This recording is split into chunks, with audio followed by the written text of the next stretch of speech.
Oi, pessoal, sejam muito bem-vindos a mais um episódio aqui no Ernestão Cast. Hoje é um episódio especial do Dia das Mulheres, tá? E também é o nosso primeiro episódio aqui desse ano, episódio de vários. E para esse episódio de hoje, tô aqui com minha amiga Elinha. Oi, galera, sejam bem-vindos.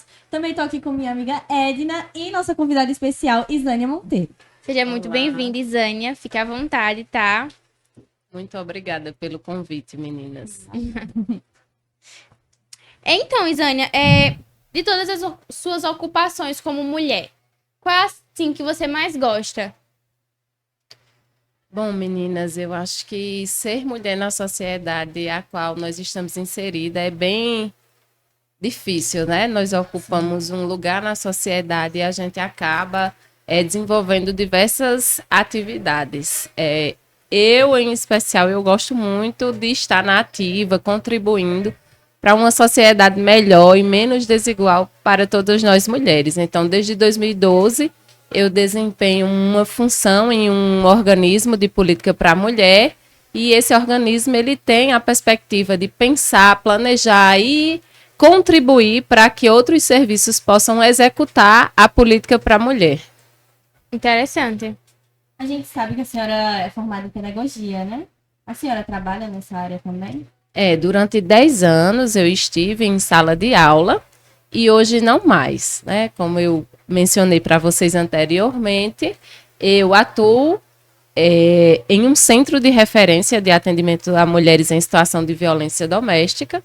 Estou na coordenação e esse trabalho para mim ele é muito significativo, né? É um somatório de uma experiência que ajuda a ressignificar vidas. E aí é importante dizer que o público que nós atendemos nesse serviço são apenas mulheres em situação de violência doméstica. Então, a partir de 18 anos, todas as mulheres que se encontrarem nesse contexto, de acordo com a Lei Maria da Penha, elas podem ser acompanhadas por um serviço especializado. E aí é importante dizer a vocês que, anterior à Lei Maria da Penha, né, já que estamos aí no mês alusivo ao mês das mulheres, importante frisar que essa lei é uma das nossas maiores conquistas. Nós que durante muito tempo, né, ficamos ali à margem da sociedade, não tínhamos tantos direitos, né, e aí a gente começa a perceber que ao longo das nossas existências, essa garantia de direito ela foi sendo conquistada a partir de muita luta e uma luta em especial das mulheres que nos antecederam. Então, o movimento feminista contribuiu para que nós estivéssemos aqui hoje, desempenhando papel fundamental na sociedade. E isso é importante a gente sempre trazer para as novas gerações, para as futuras gerações, no sentido de entender que a mulher também contribui para uma sociedade em desenvolvimento. Então, esse trabalho que nós desenvolvemos lá é justamente para fortalecer aquela mulher que não tem autonomia, que não tem autodeterminação. E por que essas mulheres elas se sentem dessa forma, né? Ou ainda estão condicionadas nesse lugar de inferioridade? Porque tem ali aquela pessoa do lado dela que está oprimindo, cometendo diversas violências. Então, a partir dessa lei é que começa a pensar como tratar essas mulheres, como contribuir para que essas mulheres saiam do ciclo da violência nessa perspectiva do âmbito do domicílio. Sim, a senhora mencionou a Lei Maria da Penha. A senhora acha a importância dela dentro da sociedade, ela consegue realmente, como posso dizer, suprir o que promete? Porque às vezes é uma coisa que aplicam aqui, que tem, só que elas não funcionam. Ainda existe essa ideia de que essa lei não funciona, né? Essa lei é considerada pela ONU como a terceira melhor lei no mundo na perspectiva de gênero. Então, anterior à Lei Maria da Penha, os crimes contra as mulheres aconteciam e não eram tipificados. Então, o que acontecia era que muitas mulheres eram assassinadas e aí não tinha um fato concreto do que tinha ocasionado a morte daquela mulher. A partir da Lei Maria da Penha, né, nós começamos a perceber, e isso são pesquisas que vêm sendo realizadas, até porque o número de feminicídios ele é um número muito extenso, Para a gente ter ideia, o Anuário Brasileiro de Segurança Pública de 2024, ele diz que em 2023, cerca de 1.437 mulheres foram assassinadas. E essas mulheres vítimas de feminicídio, né? 61,1% dessas mulheres eram mulheres negras. Então, anterior a essa lei, a gente não conseguia identificar isso. E por que que a gente consegue identificar que, além de ter sido uma violência contra a mulher, né, é também uma violência de gênero nessa perspectiva do feminicídio? Por quê? Porque só a partir... Teve em 2006 a Lei Maria da Penha, e 2015, um outro avanço é a lei do feminicídio. Então, o que a gente vem conquistando ao longo dos anos vem mostrando que, apesar dos desafios que as mulheres enfrentam, todas essas conquistas de direitos, elas são significativas. Então, a Lei Maria da Penha é uma entre várias conquistas. Mas, em especial, dizer para vocês que hoje a Lei Maria da Penha ela faz com que diversas mulheres não cheguem às estatísticas de feminicídio. Como eu disse anteriormente, a partir da lei começa-se a se pensar em mecanismos de proteção. O espaço onde eu atuo hoje, né, é importante a gente falar do nosso lugar de fala, o Centro de Referência de Atendimento a Mulheres em Situação de Violência Doméstica, é um serviço especializado de atendimento às mulheres em situação de violência doméstica, que a gente só conquista esse espaço depois da Lei Maria da Penha. Sim. Então, não só esse, mas diversos outros mecanismos de proteção. E todos esses, eles estão lá inclusos no Plano Nacional de Política para a Mulher. Então, entre as diversas áreas, né, desse plano, está a educação, está a segurança pública, está a assistência, está a saúde. Então, é preciso pensar de forma ampla, né? Pensar na proteção integral das mulheres. Então, a Lei Maria da Penha é um dos mecanismos de proteção entre diversos, né? E aí é importante a gente frisar para as mulheres que essa lei salva vidas, que essa lei muda histórias, porque a partir do momento que se reconhece que uma violência sofrida pelas mulheres no espaço antes considerado como privado, né? E, de fato, é um espaço privado, que é a nossa casa, um local onde a gente deveria se considerar como seguros, né? Realmente. Mas é nesse espaço onde acontece diversas violências, tem sido palco e cenário de diversas violências. Então, quando a lei ela vem para garantir às mulheres a segurança nesse espaço, com medidas protetivas de urgência, com encaminhamentos para casa-abrigo, que é uma casa de acolhimento para as mulheres nesse contexto. Então, mostra que é uma lei eficaz, que é uma lei que tem tirado as mulheres desse contexto. Então, a sociedade ainda tem uma visão errônea da importância dessa lei e do quanto ela salva vidas. A senhora acha que essas leis, Maria da Penha e tal, elas funcionam de fato todas as vezes que, tipo, mulheres denunciam tal, caso de agressão física, coisas? São leis pensadas a partir dessa perspectiva de gênero. O que a gente precisa entender é que nós convivemos, né, a partir de uma perspectiva em que a gente precisa analisar o todo. Então, quando acontece uma violência contra a mulher, é importante a gente olhar como essa se deu e dizer também que esse é um fenômeno global, que antes de ser um problema social, é um problema cultural, é um problema de segurança e de saúde pública. Então, pensar também que durante muito tempo, homens e mulheres foram ensinados, foram educados que a mulher tinha que estar no lugar de inferioridade. Então, quando as mulheres começam a sair desse lugar, existe uma inquietação. Existe também, por parte da sociedade, a necessidade de entender que quando eu descumpro uma regra social, eu vou responder por isso. Então, as leis, elas vêm justamente para isso, para mostrar que quando um autor ou uma autora de qualquer tipo de violência, né, cometer um ato de violência, vai responder por isso. Então, se existe uma Lei Maria da Penha para dizer que as mulheres que estão naquele espaço do domicílio e sofrem essa violência, o autor ou a autora dessa violência vai ser punido e responsabilizado por esse crime, seja na perspectiva da violência psicológica, moral, patrimonial, sexual ou física. Sim. E a lei do feminicídio também, né? Então, nesse âmbito, o que é que a gente percebe? As pessoas precisam confiar no sistema de justiça, precisam confiar que essas leis protegem. E as mulheres, em especial, sempre que fizer uma denúncia, que observar o primeiro sinal de violência, elas precisam recorrer. Elas precisam dar um basta. E se esses autores ou autoras da violência não se inibam, né? Se a denúncia não inibir, o que é que deve ser feito? Voltar até a delegacia e reafirmar o que está acontecendo. Então, quando a gente descumpre essa regra, a gente precisa ter ciência que vamos responder por isso. Isso em qualquer espaço, né? Pode ser aqui na escola, pode ser na rua, pode ser no trabalho. Porque as mulheres, hoje, né, elas são vítimas de diversas violações de direito.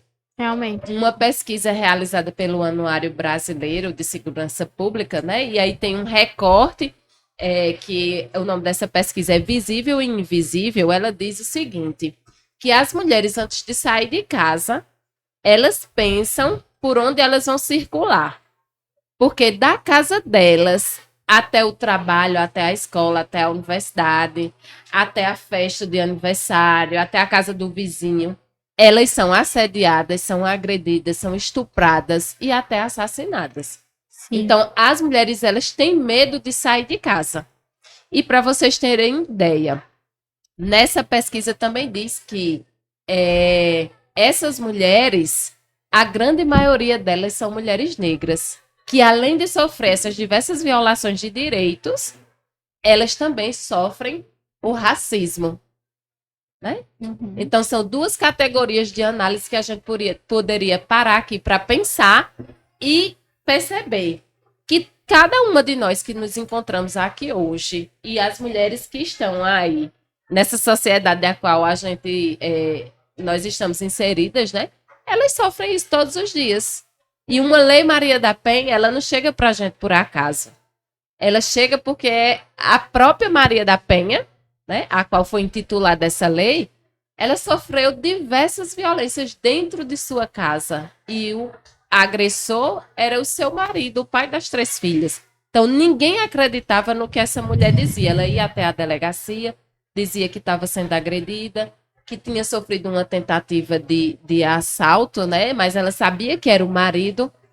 Depois ele tentou matá-la eletrocutada, ela também sabia que era o marido. E o Brasil, ele foi responsabilizado por isso. Teve que pagar uma pena, né? Para não pagar uma pena, na verdade, é que a lei surge. A Lei Maria da Penha surge a partir daí. E ela conta essa história em um livro chamado Sobrevivi e Posso Contar. Caramba.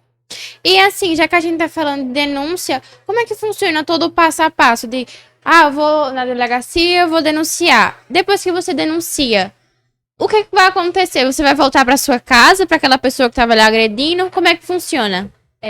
Então, essa pergunta que vocês fazem agora, ela é de suma importância para que vocês aqui da escola e toda a sociedade, ela possa também compreender como é esse passo a passo. Sim, sim. A mulher, quando vai até a delegacia e faz uma denúncia, né? Saindo da delegacia, ela precisa entender que existe uma rede de serviços. E essa rede de serviços, ela tem que estar preparada para acolher e atender essas mulheres. Então, se for a nível estadual, nós temos vários serviços. Temos delegacias especializadas de atendimento às mulheres, temos centros de referência de atendimento às mulheres, casas-abrigos, temos juizado de violência doméstica. Se for aqui no município de Queimadas, a rede de atendimento às mulheres, ela vai estar à disposição. E quem integra essa rede, né? São os serviços do CREAS, CRAS, Gerência de Articulação e Políticas para as Mulheres, os serviços de saúde, as próprias unidades de saúde podem ser portas de entrada para essas mulheres, inclusive as organizações não governamentais, Aqui no município de Queimadas, nós temos, enquanto grande parceiro dessa rede de atendimento à mulher, o Sindicato Rural. Então, aquelas mulheres que vivem na zona rural, que desejem, né, sair desse contexto de violência, podem acionar o Sindicato Rural. O Sindicato Rural vai acionar essa rede de proteção. Então, essas mulheres podem ter um acompanhamento multiprofissional, com psicólogas, assistentes sociais, orientações jurídicas com advogadas.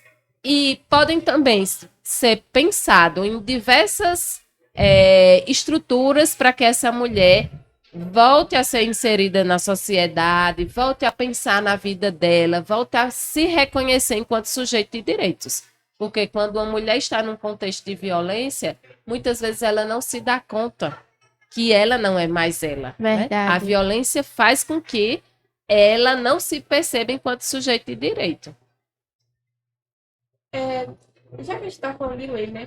Se a senhora fosse criar uma lei, qual seria? Seria voltado para quê? Uma coisa que a senhora acha, meu Deus, tenham que punir isso.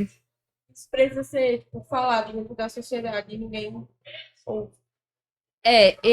Eu acho que por ser da área da educação, né? Talvez eu não sei se seria reforçar, que algo que eu tenho achado extremamente positivo é que a partir de 2023, né, a lei 14.164, acho que é isso, ela inclui a discussão, né, da violência contra a mulher nas instituições de ensino. Então, durante muito tempo, né, a partir do momento que eu comecei a atuar nessa área, eu ficava pensando, imaginando como era que a educação ela poderia contribuir para que meninas e mulheres pudessem viver de forma livre, né? E também identificar essas formas de violência. Então, nós não só eu, mas tem uma equipe que trabalha junto comigo, que trabalha em escolas disseminando informações. Então, eu acho que essa lei ela veio para somar, né?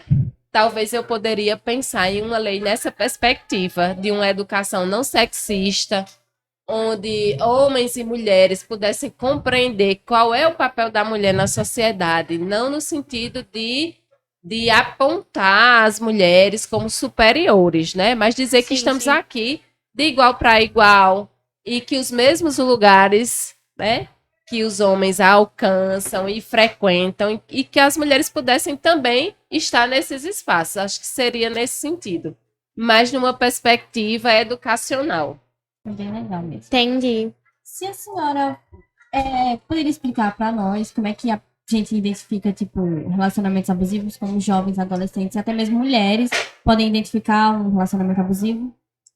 Sim, é importante que em todo relacionamento, né? Sim. Meninas e mulheres, elas já comecem a identificar aquelas violências que acontecem muitas vezes de forma sutil. E a gente acha que é brincadeira e tal, mas não é. Às vezes um momento em que o namorado ele pede para a menina não usar uma blusa decotada, um short curto, e ali a menina vai confundindo como prova de amor, né? Muitas vezes ele diz, não, olha, deixa para você vestir quando estiver comigo. Quando você for sair sozinha, não vista. Possa ser que aconteça alguma coisa com você. Então, identificar esses sinais que acontecem de forma sutil, muitas vezes pede para não usar o Instagram, né? Pede para que essa jovem ela passe a andar só com ele, não ter mais o contato com os amigos. Quando ela tem um relacionamento mais aprofundado com essa pessoa, muitas vezes acontece até dele proibir de ver a família. De estar com a família, É verdade. de estar com as amigas, de sair de casa, de estudar. Então é importante que no primeiro sinal de violência, que vocês, meninas jovens, identifiquem, já possam entender que aquele não é um relacionamento saudável, que possivelmente no futuro pode ocasionar de ter outras violências além dessa, né? Porque aí começa de forma sutil com a violência psicológica e depois pode passar por todo um ciclo. É porque para ser agressão não necessariamente não precisa bater, né? Não precisa ser o físico. Também. Mas assim, é porque Ai, é um assunto delicado.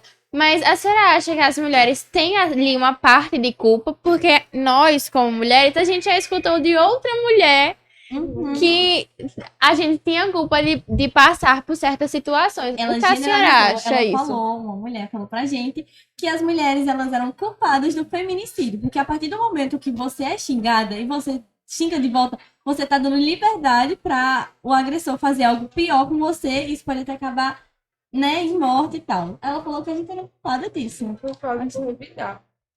Exatamente. Aí eu fiquei, meu Deus. Meu Deus. Então, importante vocês trazerem essa fala, né? Acho que a nossa sociedade ela acaba naturalizando, né? Falas como essas. E quando eu falo lá atrás para vocês dessa perspectiva de uma educação não sexista, é justamente para que se possa entender que durante muito tempo as mulheres estavam ali invisíveis.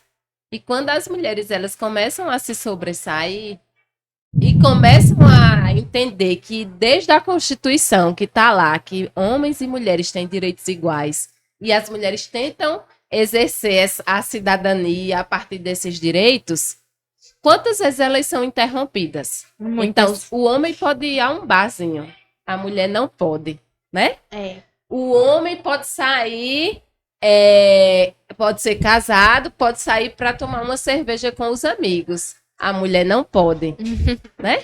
Para a sociedade, porque isso é normal. Claro. Então, quando a gente começa a ser culpabilizada por esses atos, isso também vem muito de uma cultura, né?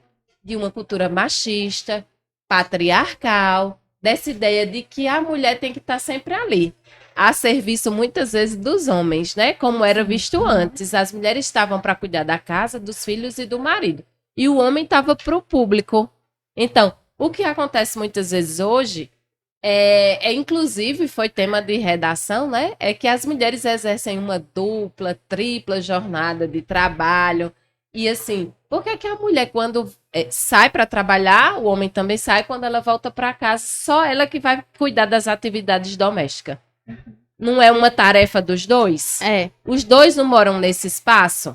verdade. Então, a gente precisa desconstruir isso, desnaturalizar essa ideia de que algumas atividades, alguns comportamentos, eles só podem ser exercidos ou por homens ou então por mulheres. E que todos nós devemos contribuir em qualquer que seja a situação. Para a gente ter ideia, né? A participação da mulher na política hoje é muito inferior. Nem as próprias mulheres acreditam nas mulheres na política. Então, a gente precisa mudar esse cenário. Sim. Né? Quando nós somos culpadas de, vamos supor, uma mulher sai para uma festa de aniversário e ela é estuprada nessa festa. Então, ela teve culpa porque estava no lugar errado, com a roupa errada, na hora errada, com as pessoas erradas. E os homens que cometeram esse crime? Pois é. Né? Então, a gente precisa desconstruir, desnaturalizar algumas ideias, alguns conceitos. E eu acho que o caminho certo talvez fosse essa ideia dessa educação não sexista, né? É a partir desse espaço que muitos jovens eles vão ter o entendimento de como é que a nossa sociedade se comporta, porque nem sempre os nossos pais, por não terem sido educados, né, dessa forma, eles não vão poder somar tanto a essa nossa educação. Sim, e a sim. escola ela vai ter esse papel fundamental, né?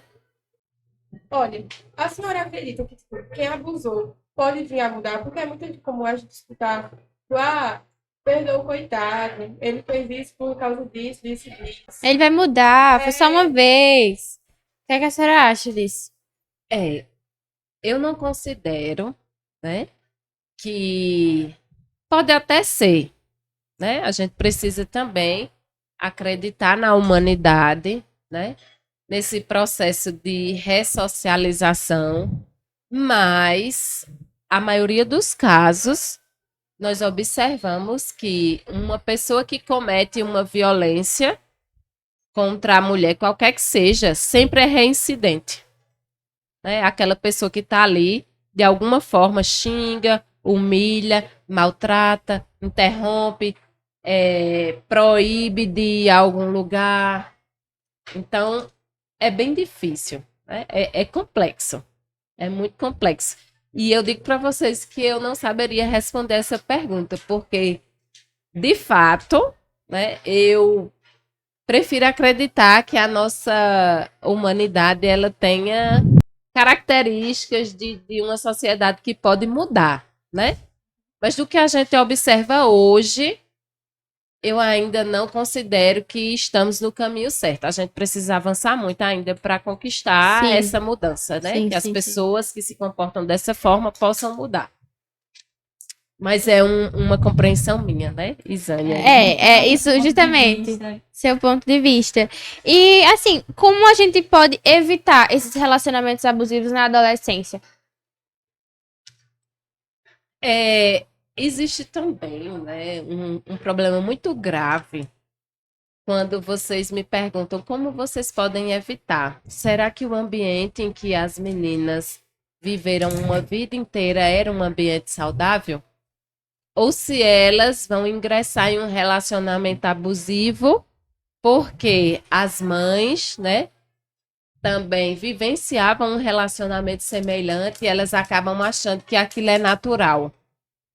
Então, talvez essa mudança que nem sempre a gente observa em casa, né? Porque às vezes são meninas que convivem ali dentro de casa com um conflito familiar. Então, os meninos tendem a reproduzir o que o pai faz, as meninas a reproduzir o que a mãe faz, porque foi a forma como eles foram ensinados.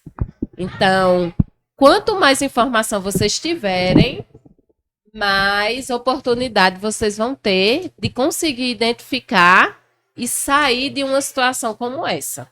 E aí é importante a escola estar trazendo essa discussão para que vocês possam identificar, para que vocês possam recorrer aos mecanismos de proteção, às políticas públicas e até ajudar outras pessoas que ainda não conseguem, né, reconhecer que o que está vivenciando se trata de uma violência. O que a senhora acha de, tipo, dia após dia, anunciarem, tipo, divulgarem sobre a vida da mulher e mesmo assim o feminicídio continua? Eu acho que quando há uma divulgação, né, dos mecanismos que as mulheres procuram, da violência que as mulheres vêm sofrendo, é justamente no sentido de fazer a sociedade entender que a gente precisa prevenir, evitar. Sim, sim. Então, nem sempre a forma como a informação chega para a gente é uma informação completa, é uma informação positiva. Porque, na maioria das vezes, mesmo naquele noticiário que vai trazer uma informação que era para ser positiva, acaba degradando as mulheres. Então, acho que a gente precisa ainda avançar muito nesse sentido, né? Filtrar o que realmente vale a pena ser repassado, Sim. para que a sociedade também não veja aquele exemplo e reproduza. A senhora acredita que, como a senhora trabalha na área, que divulgando esses casos, os números diminuem ou continuam assim, estáveis, da mesma forma? Como eu disse para vocês, né? Divulgar é justamente no sentido de fazer a mulher identificar, reconhecer, às vezes até comparar a uma situação que está vivenciando. Ah, entendi. E quando ela não tem essa informação, então ela vai ficar ali achando que realmente o que está acontecendo, a culpa é dela. A grande maioria das mulheres que sofrem a violência doméstica, em especial, elas não recorrem à sua rede primária. Porque muitas vezes, quando recorrem a essas pessoas que integram a rede primária, que são os familiares, os amigos, os vizinhos, elas são culpabilizadas. Então, elas também não conhecendo essa rede de serviço, elas não vão ter oportunidade de sair. Elas vão permanecer no ciclo da violência, acreditando que o que elas estão passando, vivenciando, a culpa é delas. Então, quantas mulheres chegam até o nosso serviço e a primeira fala é: eu sei que o que está acontecendo, a culpa é minha, quando na verdade não é. Não é. E quais são, assim, os lugares que a senhora trabalha? trabalho em um centro estadual de referência da mulher Fátima Lopes, que fica localizado em Campina Grande.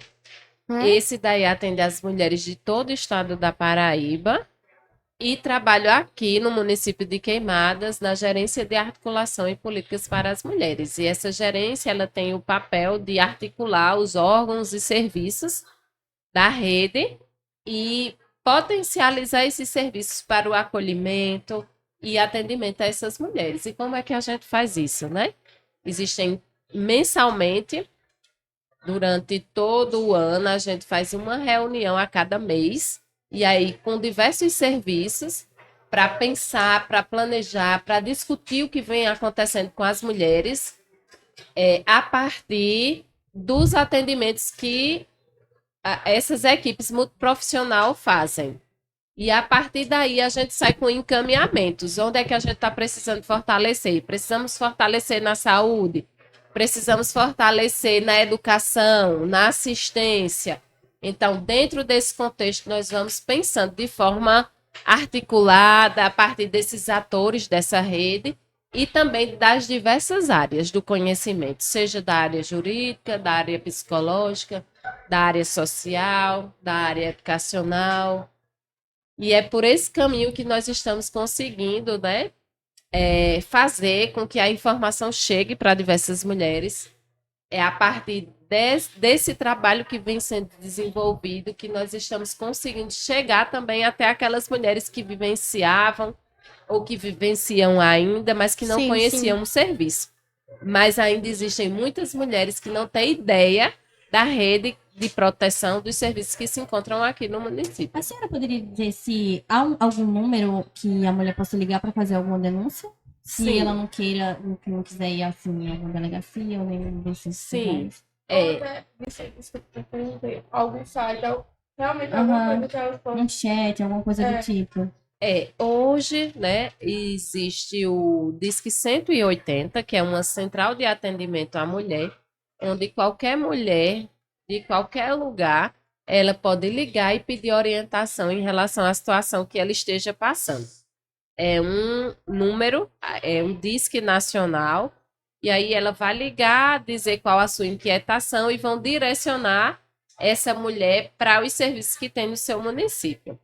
A depender da situação, essas mulheres podem ligar também para 190, quando a violência estiver acontecendo, mas aí qualquer pessoa pode ligar e coibir que um feminicídio aconteça, que uma violência física aconteça, que um estupro aconteça. Então, elas podem ligar para qualquer pessoa, pode ligar para o 190, que é o número da Polícia Militar, e pode fazer a denúncia, informar o que é que está acontecendo. Nesse, a pessoa precisa se identificar. Mas também temos o 197, que é o número da Polícia Civil. A pessoa que quiser também evitar que um crime contra a mulher aconteça, pode ligar e não precisa se identificar. Aí você vai resguardar a sua, né, identidade. E é importante também porque vai estar contribuindo para que esses números eles possam reduzir. Aconteça algo pior, né? E assim, já que a gente falou de como evitar, de como perceber os sinais de um relacionamento abusivo, vamos falar um pouquinho de como passar ali o pós, se recuperar de um pós-relacionamento. O que a senhora acha que ajuda ali a se recuperar dessas situações traumáticas? Existe algum órgão que pode ajudar as mulheres nesse pós, principalmente mulheres que não têm rede de apoio, né? Porque às vezes acontece da própria família não dá o apoio e ela tem que recorrer a... Então, o Centro de Referência de Atendimento à Mulher é uma política pública especializada para esses atendimentos, né? Aqui no município, as mulheres podem se direcionar até o CREAS, que é o Centro Especializado, o Centro de Referência Especializado de Assistência Social. Lá vai ter uma equipe com psicóloga, assistente social, advogada e educadora social. E aí é importante que as mulheres compreendam que um acompanhamento sistemático vai fazer com que elas saiam dessa situação. Fez a denúncia ou até nem quer fazer a denúncia, mas quer ser acompanhada pela equipe. A ideia é fazer com que essas mulheres possam se fortalecer para que elas conquistem novamente a autoestima, a autodeterminação, para conseguir seguir sua vida livre e longe de todo e qualquer tipo de violência. Porque nesses casos de relacionamento abusivo, elas saem bem sequeladas, né?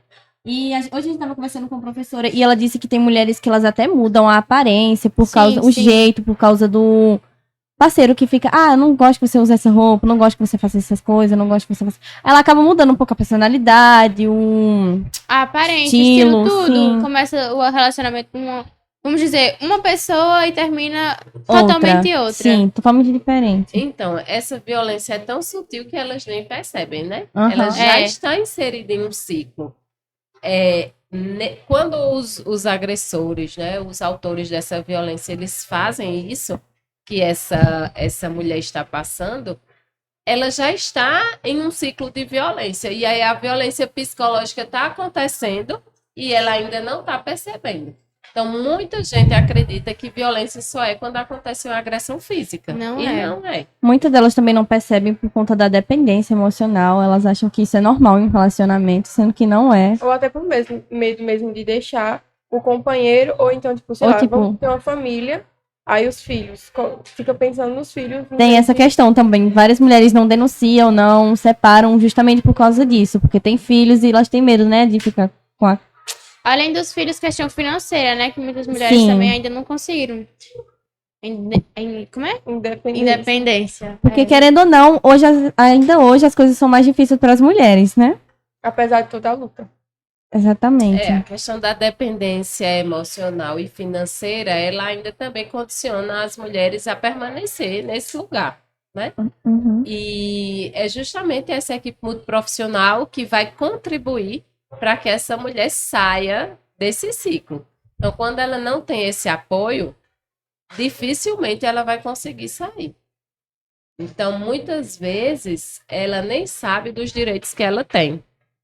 Quantas mulheres aqui no município de Queimadas, elas foram retiradas de suas casas? Quantas mulheres precisaram morar em outro estado? Quantas precisaram viajar para poder não ter a sua vida ceifada, né? É verdade.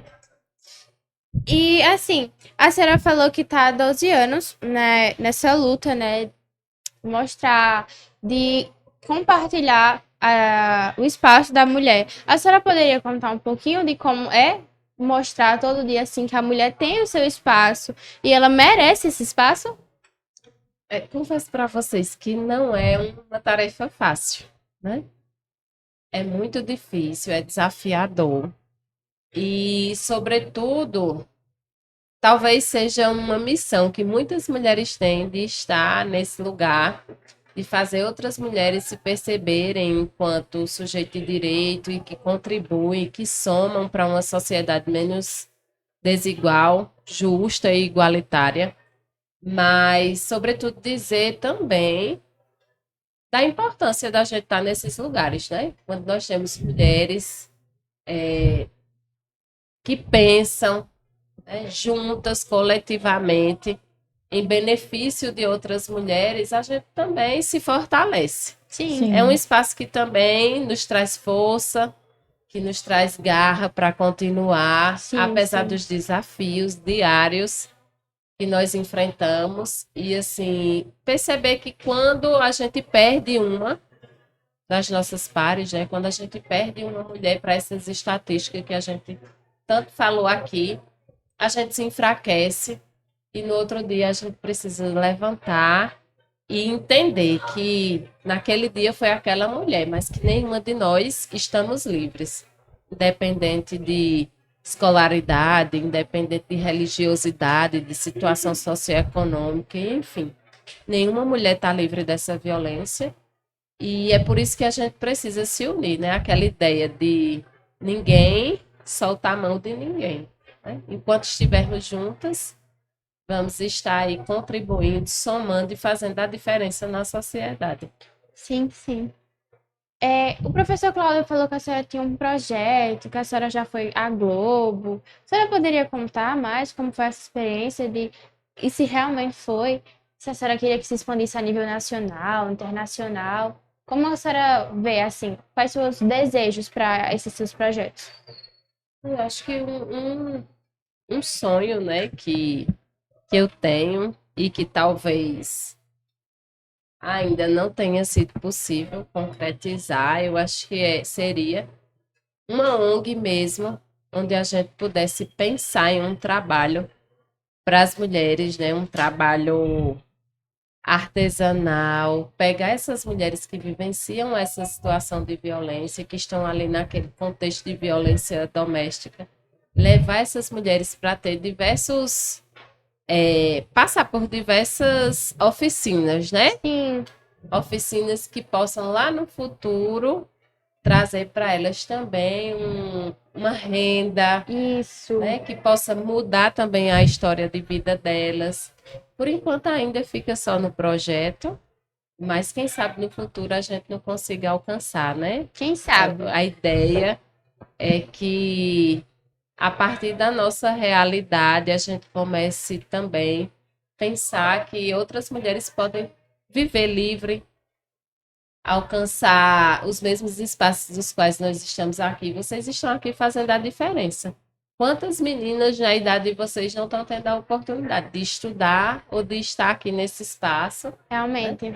Então, que a gente possa ser uma semente ali e contribuir para que outras mulheres e meninas possam estar em todos os espaços, ter o direito de ir e vir, conquistar a liberdade delas, que muitas ainda não conquistaram. Realmente. Vocês aí da produção, tem alguma pergunta para ela? Cláudio?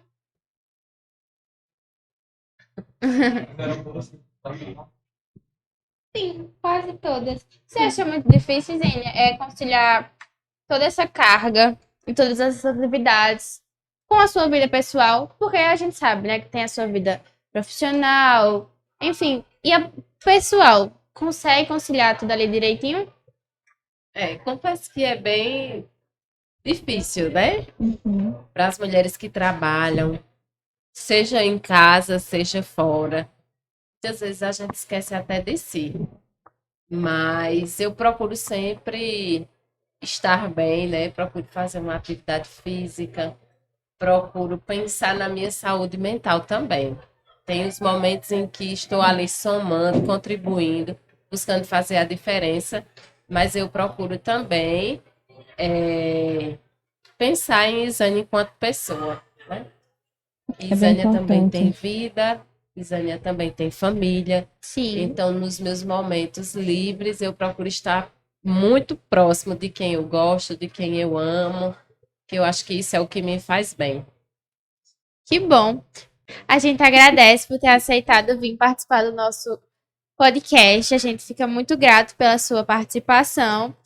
Grato também por você ter compartilhado experiência, compartilhado ensinamentos aqui com a gente.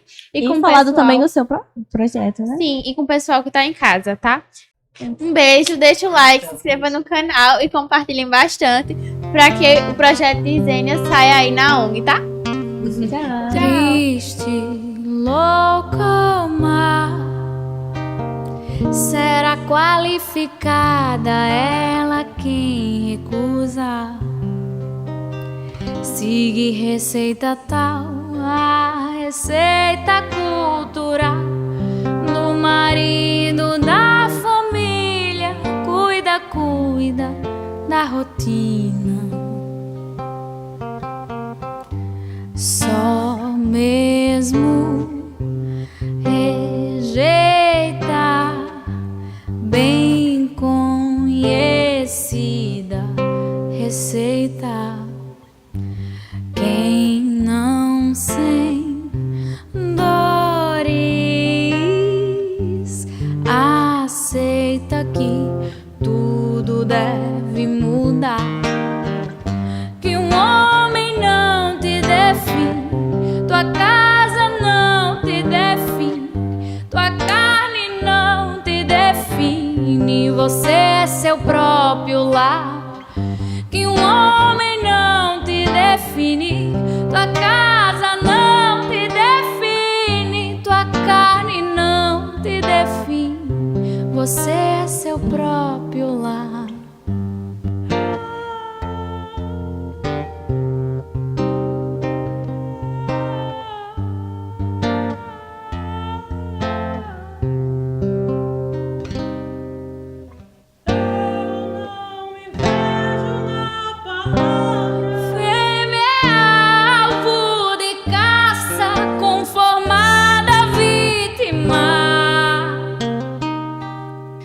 Prefiro queimar o mapa, trilha de nova estrada, ver cores nas cinzas e a vida reinventar. Que o homem não, tua casa não, tua carne não, e ele não, tua carne não.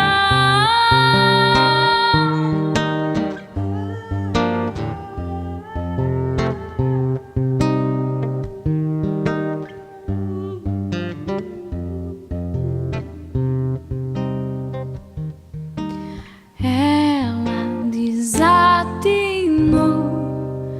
desatinou.